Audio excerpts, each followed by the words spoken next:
لینے اور دینے کے معاملے میں جو تفاوت ہے وہ صرف کاروبار میں نہیں ہے، یہ اخلاقیات میں بھی ہے۔ رسول اللہ صلی اللہ علیہ وسلم نے فرمایا ان اللہ حرم علیکم عقوق الامہات ومنعا وہات، اللہ تعالیٰ نے تمہارے اوپر حرام کر دیا ماؤں کو تنگ کرنا، اور اس بات کو تمہارے اوپر حرام کر دیا ہے کہ لوگوں سے تم مطالبہ کرو اور جب اپنی باری آئے تو رکے رہو، ہاتھ روک لو۔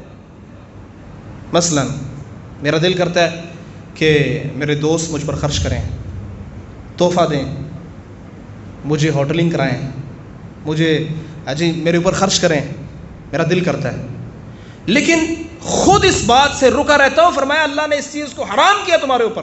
اگر تم یہ چاہتے ہو، تمہارا دل یہ چاہتا ہے، تمہارا مطالبہ یہ ہے کہ تمہارے اوپر خرچ کیا جائے، پھر تم بھی خرچ کرنے والے بنو، پھر گفٹ لینے پر نہ رہو، دینے والے بھی بنو، پھر صرف کھانے والے نہ بنو، کھلانے والے بھی بنو، پھر لینے والے ہی صرف نہ بنو، دینے والے بھی بنو۔